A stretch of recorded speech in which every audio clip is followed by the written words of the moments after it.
Hey guys, so we're at the end of the initial set of tutorials, and for what's next, I thought I'd share a couple of ideas that I have.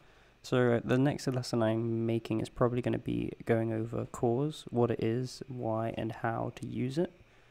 Validation, we're going to build some better validation for our request methods for updating the user and things like that. An authentication system, we're probably going to be using Passport to authenticate the users with a JSON web token, so we can pass the token through the authorization header in the API and it will automatically authorize that user. And then we'll be going over some middleware, so how we can make sort of authenticated only routes and things like that.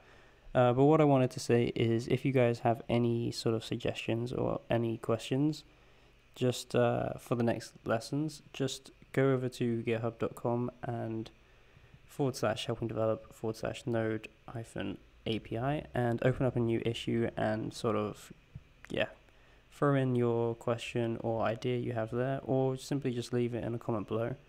But yeah, don't forget to subscribe, like this video, and subscribe to upcoming videos using the bell. Thank you.